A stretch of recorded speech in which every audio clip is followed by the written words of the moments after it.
The road to 0-8 goes through the Cincinnati Bengals. And we have a special guest to talk about it. You already know it's my favorite day of the week. It's Third Party Thursday. So we about to break it down. And, you don't want to miss this. You don't want to miss this breakdown. The return of Joe Flacco and, some key matchups. So we live. It's Boy Green meets Wudi. Can you guys help us get a jet chant here? Yeah, going. Oh. Okay, right. Come on in. Yeah. Okay, let's go! J-E-T-S,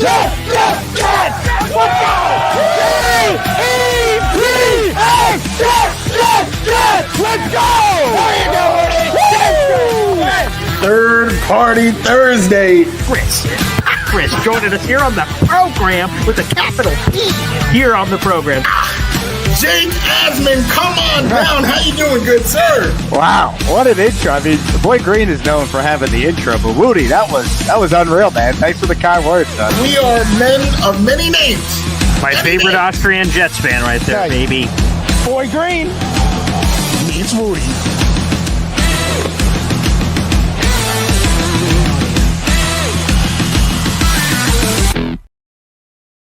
Welcome to another episode of Boy Green Meets Wudi. It is your boy James Wudi, and you already know we are Wudi, rocking everywhere. Right here. Was he doing the Thriller dance? I'm not too sure. This is the boy who became king, Mr. Paul Esden Jr. And of course, like Sharon already said on Take Flight Toss, she's trying to get this party started. So am I. It is Third Party Thursday, my favorite day of the week. And this time, we got our guy from Bengals and Brews. All right. I wish I had a brew right now, but unfortunately, we're going to have to settle for just Bengals. All right. But still, our guy, come on down, Dale Altman. How you doing, my good sir? I'm doing good. I grabbed a six-pack. I got you guys covered, so I'll have a brew. Stick to my name here. Okay, there you go. I love that. And no better combo, Bengals and Brews. Although we're the ones that need more of the sipping around here based on how the season has gone. Although I guess we could make a debate. So let me ask you, because, we talked about this. I was speaking with Wayne Boxmell. He's part of the Cincinnati Bengals radio broadcast team. He was on my morning show.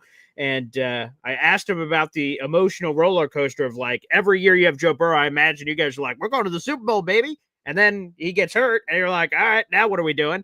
And then now with Joe Flacco and how he's looked, I imagine you guys are like, oh, is this engine revving once again? So, Dale, I'll throw it to you. Give it to us here. So explain it maybe in the amount of brews you've taken down during the season. Maybe that will color it for us, or perhaps your vernacular. Either way, Dale, what's been going on this season for Cincy? Yeah, the vibes were high, because we always get off to these slow starts. We finally get a win in Cleveland. They always play us tough. We're feeling good, 1-0. I go to that home opener. We're trying to get to 2-0, a pretty good Jags team. Kind of starting out rough. Burrow goes down. It's like, oh, man, not again. I didn't think it was that serious, to be honest. Kind of one of those things. Like, Browning comes in, like, this will be rough. We'll see if he comes out for the second half. He didn't. Oh, man. All right. Beer man, I need all the beers. Just leave that. Just leave the thing, that's what I needed that day. But it was nice. We got the win. And then losing 4 in a row, Jake Browning was playing some really bad football. I was glad they went out and made a move. I know a lot of Bengals fans was not happy. Like, Joe Flacco, that man's 40 years old. And I'm like, I get it, guys. But they're trying to do something. A team that typically don't make any trades, not standing pat, not just being like, oh, the season's lost, because it's a long season. And I don't think anybody looks like world beaters in the AFC, honestly, especially the AFC North this year. Obviously, getting that win against Pittsburgh was huge for the Bengals. But, yeah, I didn't think Joe Flacco would play near as well as he has, especially the last 6 quarters. He's had 2 starts. Green Bay a little rough, as expected, just got there that week. But, beating Pittsburgh in primetime was a great win, and it was really nice. And I don't know if he can keep up that level of play, but just get the ball to your playmakers and let's see what he can do. It was nice to get back on a win, and can he hold on long enough for Burrow to get back late in the season potentially is what we're hoping for as Bengals fans. Well, he was definitely getting the ball to his playmakers. 23 targets to Jamar Chase. My God, did he not realize I was going against Chase in fantasy? That's brutal. It's brutal. I appreciate that. I have Jamar Chase in fantasy, so thanks, Joe. Appreciate you.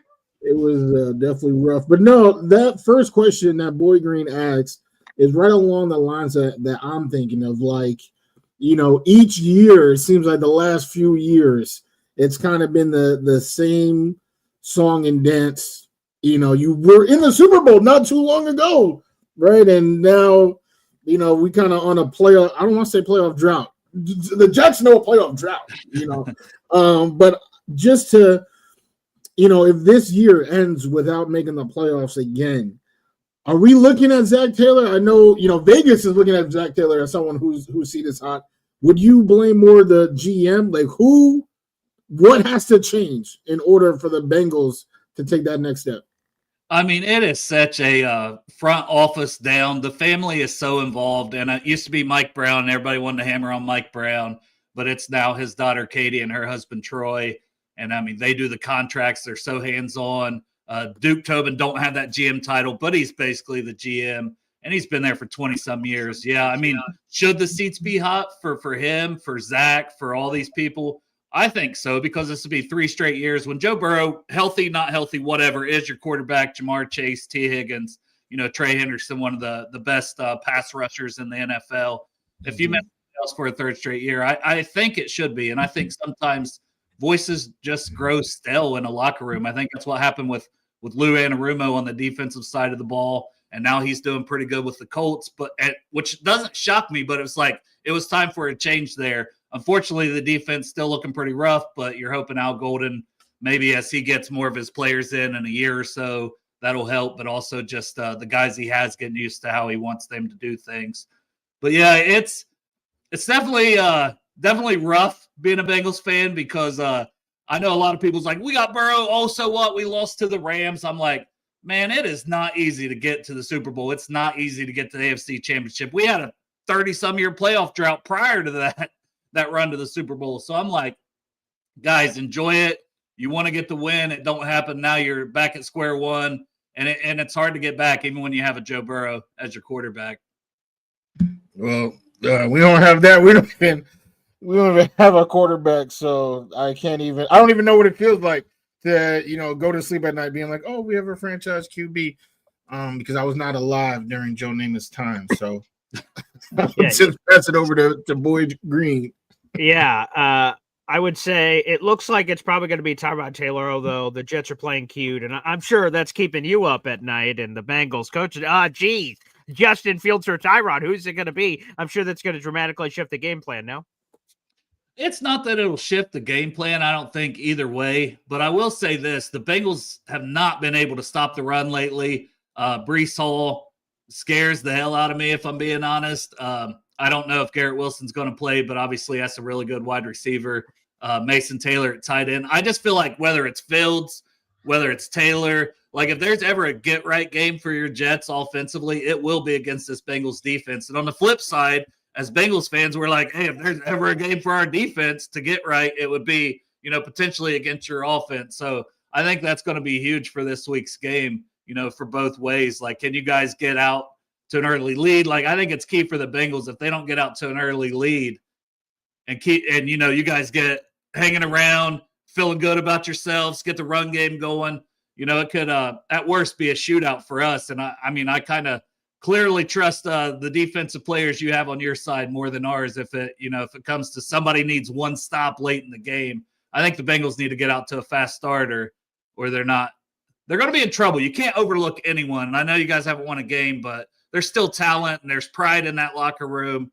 And, Aaron Glenn is trying to send his message. He's going to want his guys to step up and get a win here for him. And Dale, I don't know if you could confirm this. Wayne wasn't able to do it earlier, but I just came across a stat. It's so unbelievable that I can't actually verify its truth. So maybe you can as a Bengals fan. Maybe it's just a feeling thing.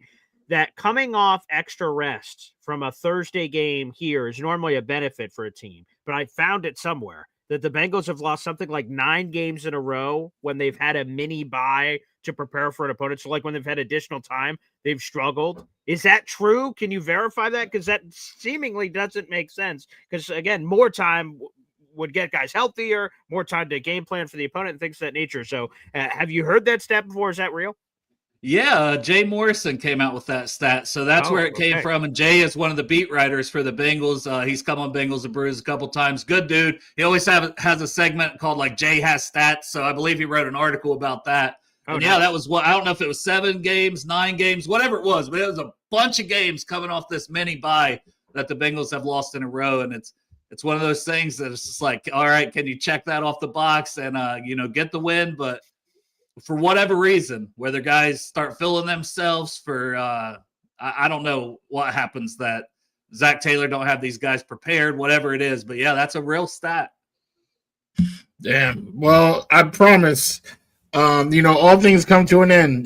Bad things, good things, they all come to an end. I think that streak about to end this Sunday because the Jets are not good. But one thing that they have been good at recently on the defensive side of the ball, they've been a little solid. The one thing that I go to sleep thinking about is that the Broncos, right? They scored 20 points in every single game, besides the one game that the New York Jets held them to 13.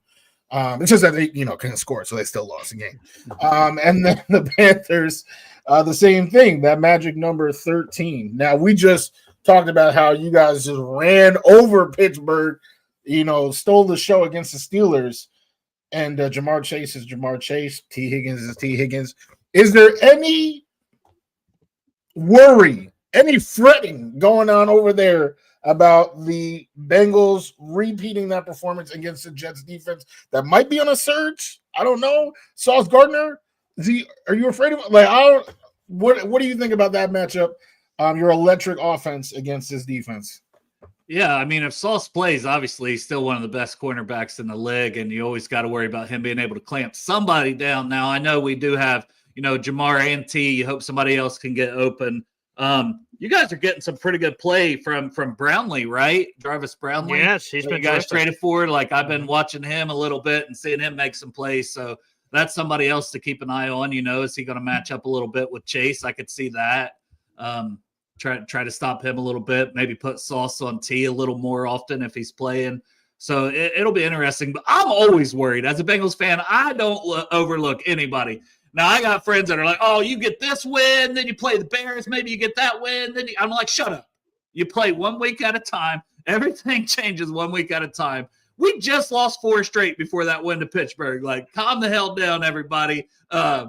Let's not take anybody lightly. And I think it'll be a close game. I think it'll be a tough game because I do think you guys have a pretty good defense. You slow us down a little bit. We got the run game going against Pittsburgh. I don't know that we'll get the run game going against you. And if we don't, then it makes us one-dimensional. We've had some games with a lot of turnovers, and that snowballs. Like, you get 1 turnover, 3. We had 5 in that Minnesota game. So it's like that's definitely something that you could see being a key, for you guys getting that victory, because you do have some ball hawks and stuff on that secondary. Yeah, I'm not anticipating Sauce Gardner playing, to be honest with you. The NFL's 5-step concussion protocol is just so long. It's very difficult to make that kind of turnaround. So my gut would be no, which I'm sure Jamar Chase and T. Higgins are like, wee, great. No Sauce, because Sauce the last 2 weeks has been amazing. He held Cortland Sutton to the 1 catch for 17 yards, and then he only had 1 coverage throw towards him, and he batted it down. So he was good against Carolina. He was good against Denver. So he's sort of returned back to that elite level corner that we've seen. So that would leave Brandon Stevens, Jarvis Brownlee Jr., who's played very well, and then the rookie Azaria Thomas, who had the ultimate roller coaster of a great defensive, a batted pass down at the end of the game that gave the Jets offense another chance. But he also gave up the go-go play on the end that lost them the game on the 3rd and long down the right hash. So, there's going to be ups and downs when you have a rookie in there. So that is a little concerning. But let me go to the offensive line for the Bengals, because when Joe Flacco got traded there, the jokes on social media were, well, that offensive line won't be able to hold up that old man. And that, it goes back to the days of do we take Jamar Chase or Penei Sewell? Because, it'd be cool for Joe Burrow to be looking up at the stars if he can't throw the ball because the offensive line ain't protected for him. So I'm curious. Obviously, it worked against Pittsburgh because Joe Flacco was throwing it all over the barnyard. Was that a blip on the radar? Has the offensive line been playing better? What's sort of the story there?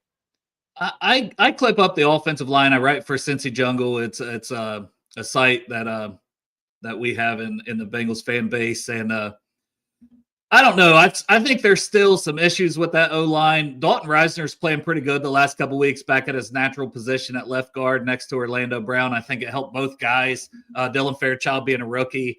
But it's looking like Fairchild's probably going to get the start, and I kind of don't understand that. As much as I like Fairchild, yeah, he's a third-round pick. Yeah, he's the future. But I would stick with what's working.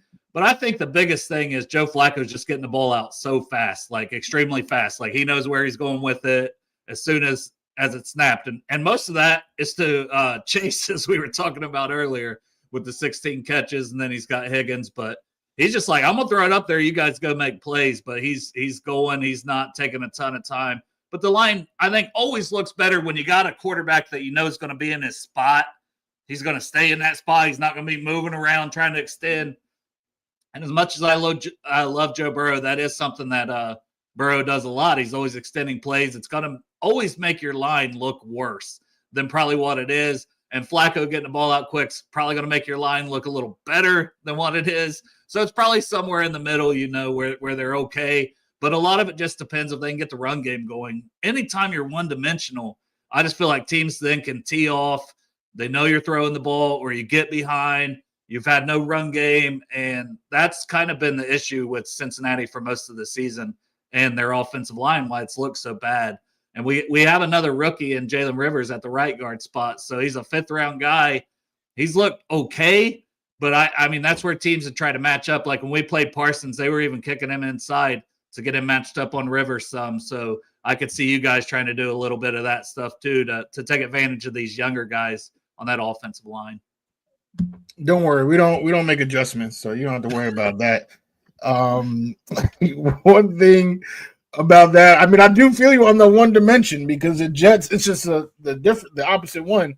How we can't complete a pass. So I mean, our owner said that, and the run game, that was all that we had. But it seems like that those lanes have been closing up to the point where I think a lot of us, had to drop Justin Fields in fantasy.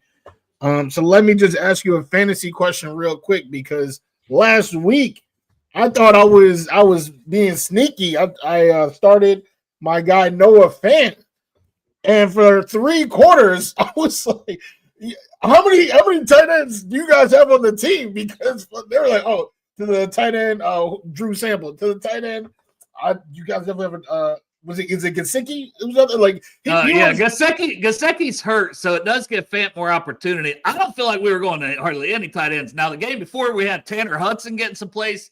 He was out. There it is. Yes. Yeah, it was a week before. Last week Hudson was out with concussion, so Hudson could come back in and take some more of that from Fant, like he was the week before when Gesicki got injured during that game. But yeah, I don't know. I mean, Noah Fant, he still had a decent game. He did catch one later for you last week. He did.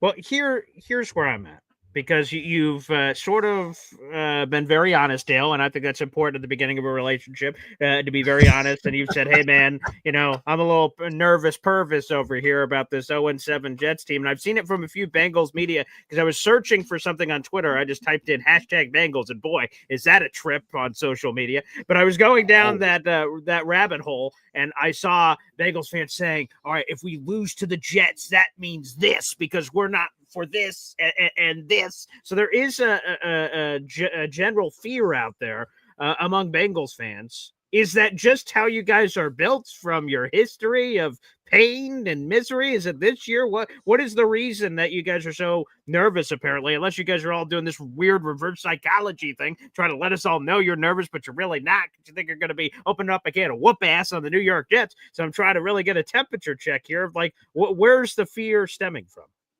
Oh, the fans are all over the place. For me personally, I'm always like worried about a game. I'm like, you expect the worst, and then you can't be too hurt. It's the pain for me. Like, we've been through a lot of pain.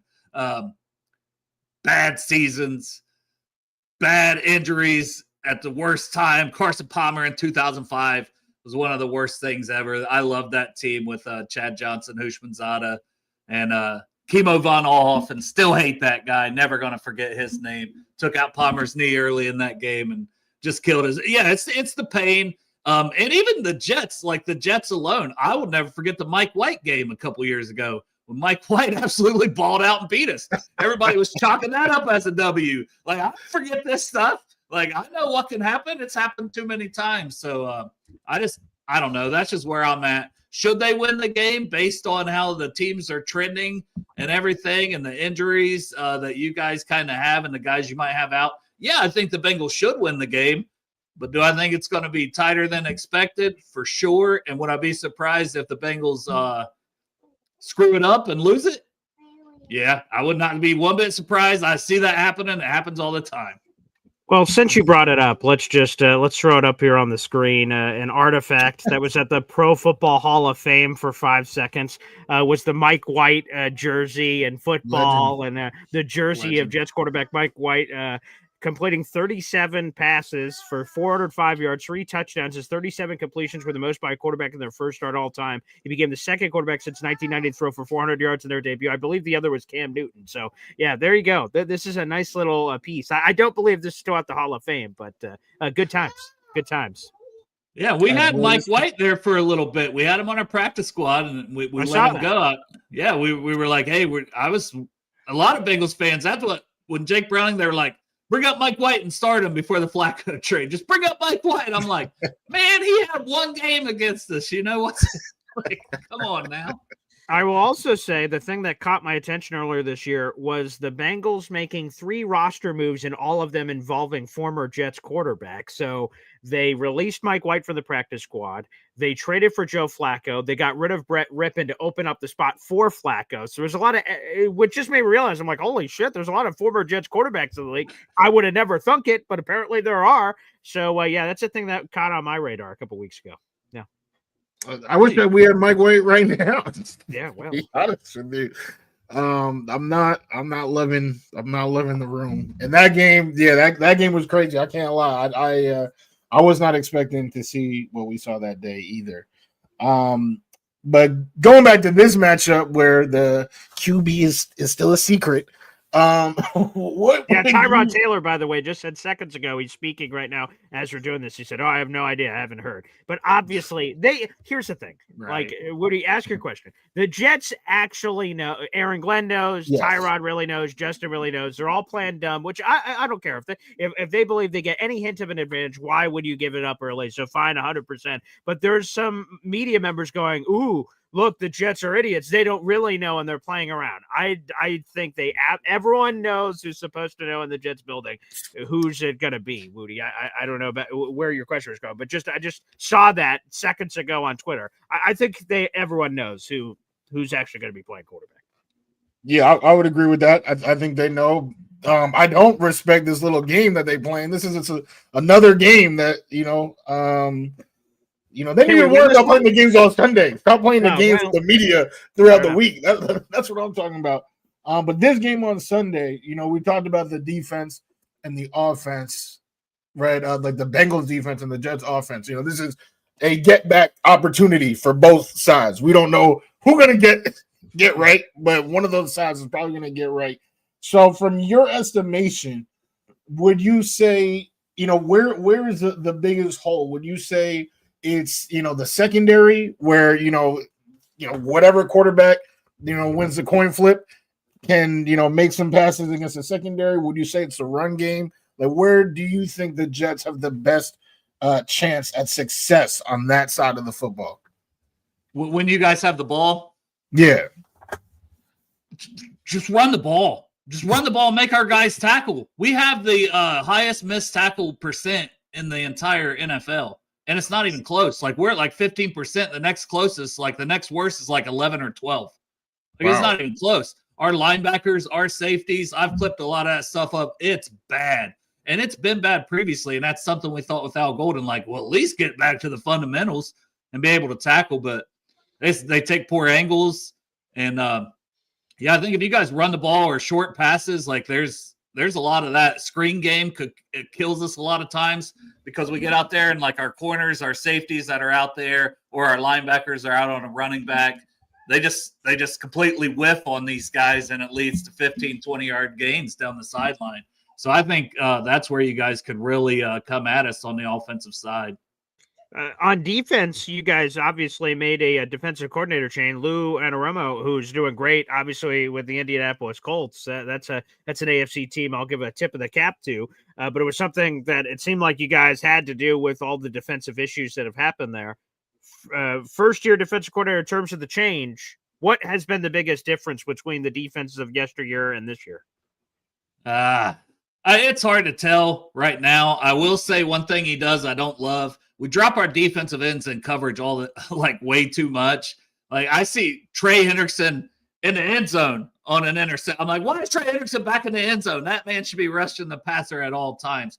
Joseph Osai, all those guys, they drop all these ends. And it's like, that's fine and dandy. I know other teams do it, and sometimes it works. But you're trying to do things I don't think the Bengals have the personnel for. They always draft these guys that are like 6'5", 265 plus to play edge. Now you're asking them to be the guys that drop in coverage from the end. So I don't love that part, but I don't know. I do think he's still getting used to it. He's still got to get his guys in there. I do think like DJ Turner's playing at a high-low corner, and he had some really good corners at Notre Dame. So I think maybe it's just going to take a little time. Jordan Battle at safety does have 3 interceptions. That's something. Obviously, Xavier Watts, we as Bengals fans, was like, draft that dude, get him from Notre Dame. But, his safety seemed to at least kind of make plays, get turnovers, and he's all about trying to create big plays, get the ball back to the offense. Now, there's a lot of just poor fundamentals that are killing the defense, but they have made some turnovers, some splash plays.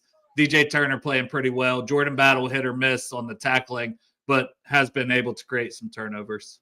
All right, Dale, I'm going to bring you full screen here. Bring us through your background you got cooking here. What do we got?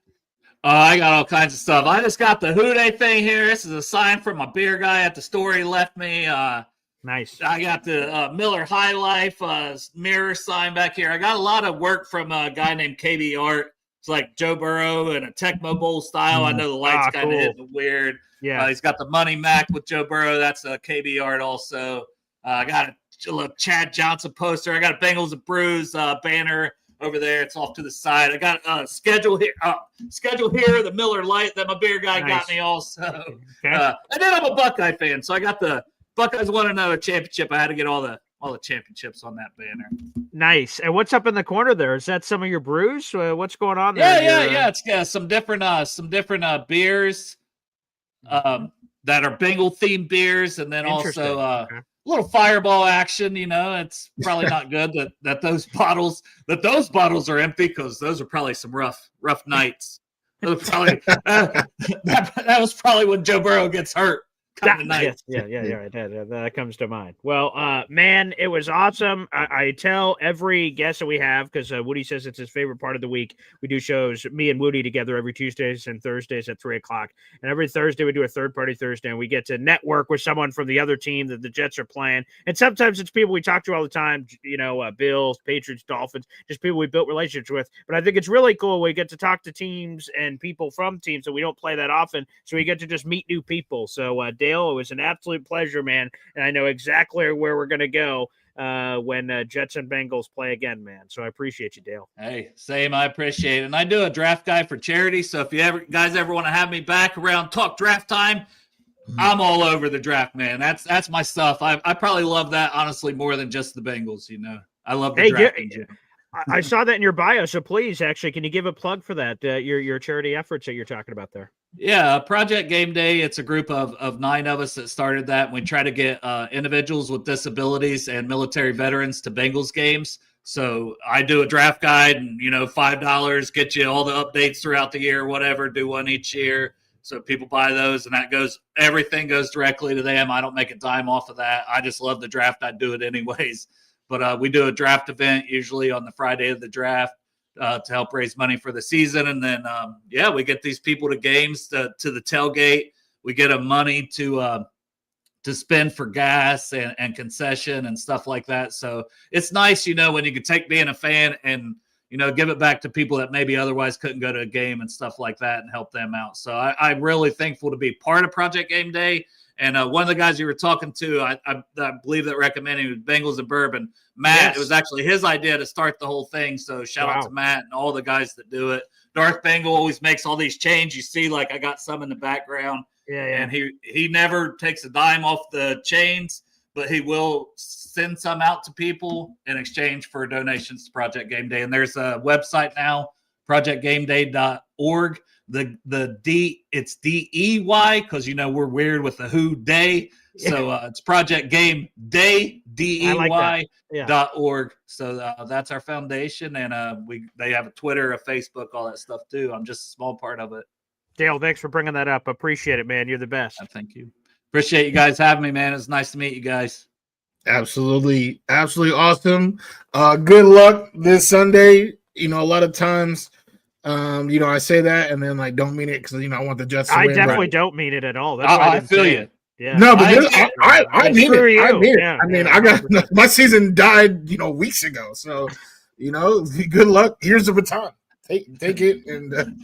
Hey, I would love to just not have pain for another week. Don't let me down. Let me be happy for another week. That's all I'm hoping for. Yeah. But thanks, man. I might have to get the draft because we looking at QBs, so I might have to look at your rankings for the QBs. Yeah, I got rankings, I got scouting reports, I got team needs, I've got some of the PFF charts. I do some of those data charts through Excel. It's like 350 some pages. I just sent it to people, so anybody can get it, and I update it all the time. I just email address, a screenshot of the donation, $5 minimum. And then you're in for the whole draft cycle. So anybody that wants one, any Jets fan, because it's for everybody. It's not just a Bengals, draft guide. It's an entire draft guide for the entire league. So Jet fans, take advantage of that. We have 300 plus people in the room live, and then we have people that watch the show after the fact. So a massive shout out there. And hey, sooner rather than later, I just know we're going to be hearing this in our dreams. With more draft information. Dale, you're the best, baby. Thanks, brother. Thanks, Paul. Thanks, Wudi.